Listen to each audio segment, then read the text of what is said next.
We get asked a lot about emerging leagues here at Sports Business Journal, and we talk about it a lot on the Sports Media Podcast. One of the ones I hear the most about is SailGP, and here to tell us all about the league is Chief Content Officer Melissa Lawton. Melissa, thank you for joining the SBJ Sports Media Pod. Thanks for having me. I'm excited to tell more stories about our league and increase the visibility.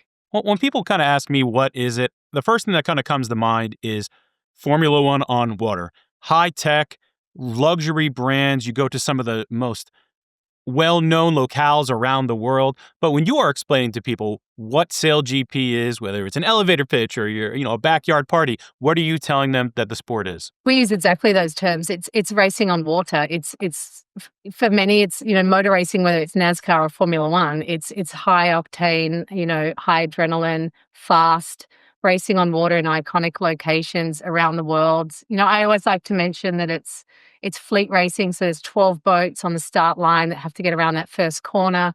And there's men and women who compete together. So we have a Brazilian boat that's helmed by a female, and there's a female on every boat, a female athlete. And then I guess the other thing that we like to say is it's nation versus nation, because everyone can get behind their home team. And I think that's a really special part of the league. Well, you're fresh off a really cool looking event in New York earlier this month. You had DJ Khaled as a chief hype officer. What did you do to really drum up local support for the New York event in particular? Look, the New York event was heavily based around, a really big social push. I think where SailGP does really well, and I think where my team really stand out, is social engagement. So if you lived in New York and you weren't served some sort of content from us, I'd be surprised. But the content is fun and the content is engaging, and I think it's unexpected, and that brings more people into the sport. New York's surrounded by water. There are a lot of people who have an affinity for the water or affinity for boating or yachting or whatever it is. They're big fans, and in every community we go to, we have the traditional fan, we have the new fan coming in through social media, but then DJ Khaled brought a huge amount of attention. We then had the announcement of 2 new teams and ownership, old teams, new ownership groups, and Anne Hathaway was one of them for the Italian team. And we had, Hugh Jackman and Ryan Reynolds for the Australian team, the Bonds Flying Roos. And that just brings more and more attention. I think New Yorkers like to be part of the next big thing. And that brings that wave of attention and ticket buyers as well, being part of it. Well, you're getting the whole Les Mis movie cast back together there. I can't wait to see if Russell Crowe wants to get into a team too. Russell's big on the rugby side of things. Yes, he is. How did the New York event, because you do 3 events in the United States like Formula One does, how did New York differ, I guess, from what you did in San Francisco and also Los Angeles? We've been to San Francisco many years. It's always a good product. It's where sailing for a lot of our team was born. The America's Cup was San Francisco iconic event. And so every time we go back to San Francisco, we know we can draw a big crowd, and we know the sailing is going to be epic. And it was our grand final for a long time. It wasn't our grand final this year. That will be in Abu Dhabi in November. So San Francisco was just a good, solid event where enthusiasts could really see some really fun and I would say combative racing. LA for us was very glamorous. It was, the adrenaline lounge and the après sail side of LA was where we were really focusing our attention to sort of make that a glamour event. New York was a standout event because we had sort of 10,000 people in the crowd coming to Governor's Island, spending time with us. And I guess it was one of our big 4, you would say. We have the season opening in Dubai, season ending in Abu Dhabi, and then we've got, iconic European events. And New York, I think, is our statement event. And I think the statement event came off the back of New Zealand, where we had 25,000 people turning up. And I think it was for me personally, it's one of those first events where you go, okay, this could be really big from a spectator point of view, as well as big from the broadcast and the social point of view. So I guess New York for us was the bringing together of all of these different elements in a city where it's hard to be successful. And I think we had a very, very successful event there. Here in the United States, you guys have a national media deal with CBS. How is that deal going for you? Are you pleased with the windows that you get? How is the overall Paramount deal going for SailGP? CBS is where we live on network for highlights and CBSSN for a lot of our live coverage. That deal is fantastic for us. We hit 1.8 million average views on one of our broadcasts for Cadiz last season. This season, we're averaging 1.4 dedicated in the US, and then CBS is just a huge crowd puller for us. I think when we look at the deal overall, we're up for renewal. We're definitely talking to CBS about, what the future might look, like for us. It's the channel that's putting us in front of people who haven't seen sailing in this manner before. And what we're finding with CBS is once people get to the start line of our race, it's a very sticky broadcast. We're getting people from the start of the race right through at hour-long, highlights or even the 90-minute broadcast windows that we have on CBSSN. And we do a lot of, very careful analysis of how people watch in the US. We're an international league. We have international teams. Different locations have different viewing habits in the US. We're really, really keen on getting people to that start line, making sure that they don't have to be educated about sailing to understand what's going on. And once they get there, it's like a very, very cool product and it's easy to consume. I have to agree with you on that. I've turned it on a couple of times, and it is some of the coolest overlays that you will see out there on television. And for those that aren't sailing super fans, it's a race. You're watching to see who wins a race, and you guys do make it look incredibly cool. A lot of high tech, a lot of cool gadgetry and everything going on those telecasts. What are some of the big markets for viewing in the U.S.? Is there a top market that you all have? Coastal markets are huge for us. That's where our biggest audiences are. Obviously, the New York area, LA, the coasts and where water is have been traditionally where our SailGP audiences are. But what we're also seeing is when we're in a particularly good time slot, after an NFL broadcast, what we're seeing is the flyover states. And again, because it's sailing, but it's different, okay? So people are seeing that idea that it's more like a motorsport and they're discovering it where there's states that are, landlocked, for example, because you don't need to be a boater or you don't need to be a sailor to understand what's going on. A lot of those Bears and Chiefs fans seeing sailing, I guess, maybe for the first time, especially your sports. I'm sure that's very interesting, maybe coming after one of those NFL games on a Sunday. I think the appeal is also, we give a lot of stats and data. We have the live line technology. That live line technology breaks down the racing. So you know who's winning, you know how fast the boats are going, you know which country you're following. But what I've noticed, US audiences really love this idea of almost like game playing, like the stats, who's going faster, who's catching up. We've even changed our graphics to be, knowing who could be in the final. There's 8 races. There's 3 that make the final. The 3 boats that make it into the final, we start tracking or giving data or information about those boats well early on that Sunday racing. And that's where we're finding that stickiness as well. It's like Major League Baseball or NFL. People like to know the stats or understand the percentages of chances people have making it into the next round.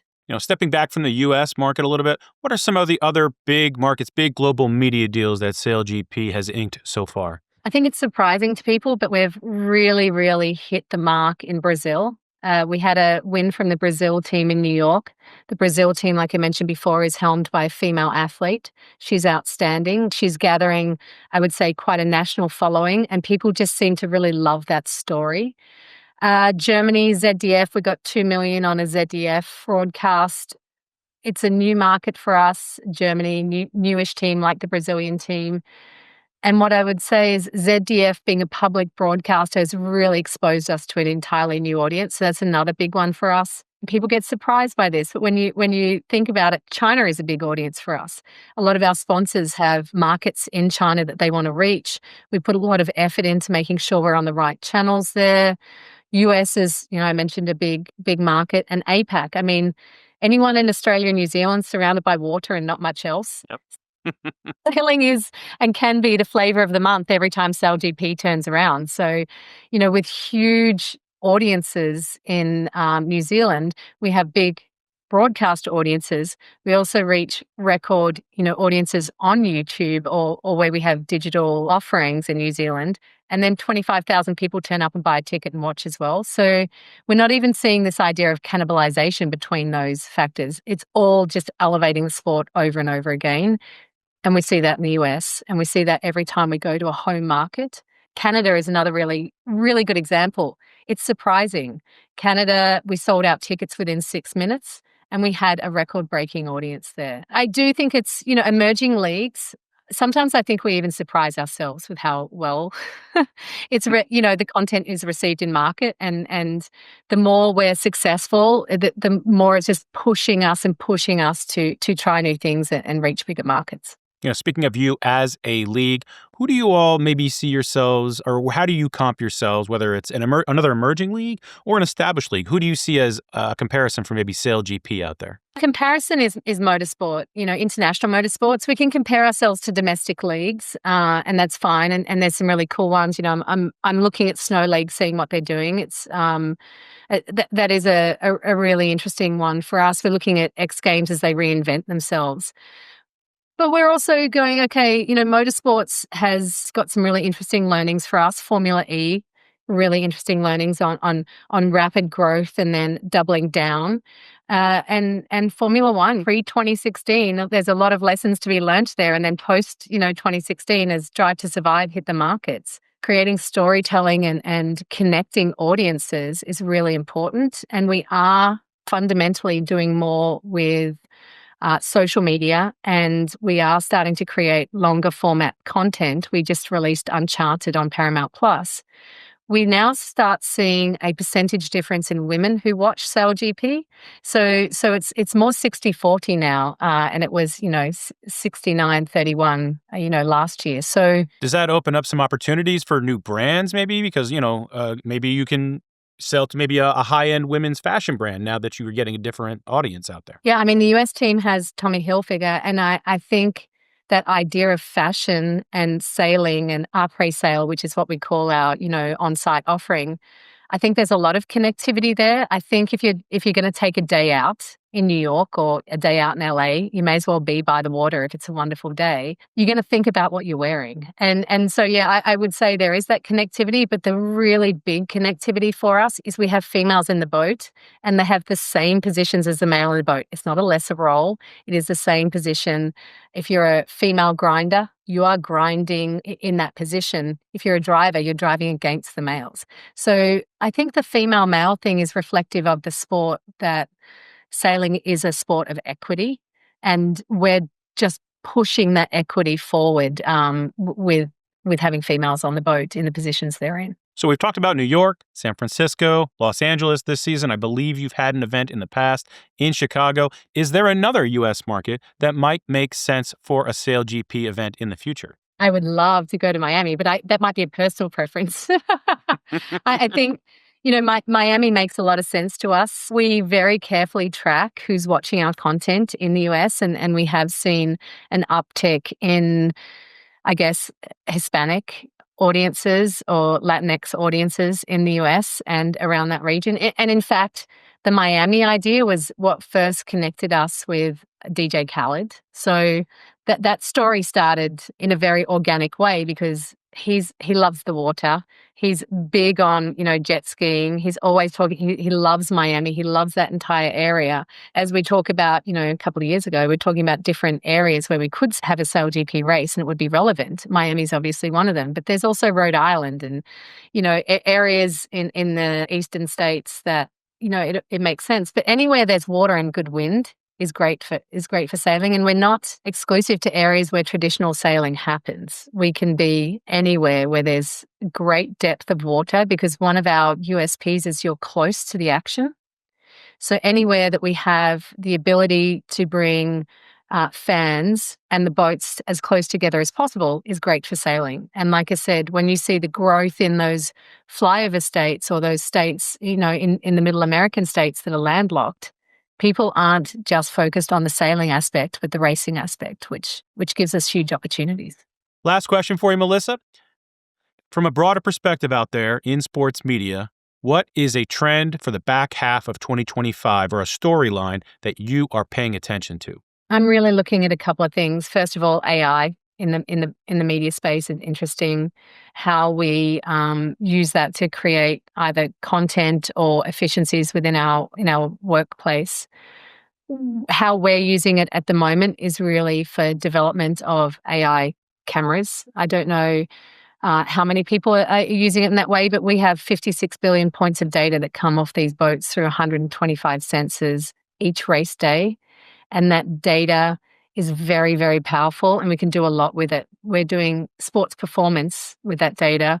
We run a lot of our graphics through that data, and now we're using that data and anomalies within that data to A, make the sport safer, but B, create a camera that can now be in a position where no human could be in the middle of the race course and focusing on boats that are potentially under stress. And that's the physical boat being under stress, or whether it's the athletes not operating the boat properly, so that we can be at that point of action when it happens.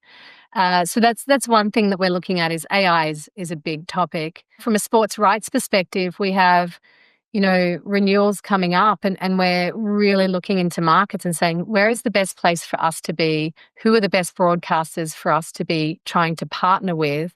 And what's the best strategy in markets? And, in some markets, we can say that the idea of having a live YouTube offering, having a subscription offering, having a free-to-air offering, we're not seeing them cannibalize each other. We're just seeing more and more people having awareness about us. So I think we're looking at trends and, what rights, what media organizations are really wanting out of us as we're all trying to grow together. Well, if you haven't checked out SailGP, I cannot recommend it enough. A very cool watch. I think the next event is in Portsmouth in early July. Melissa Lawton, Chief Content Officer at SailGP. Thank you so much for joining the pod. Thanks for having me.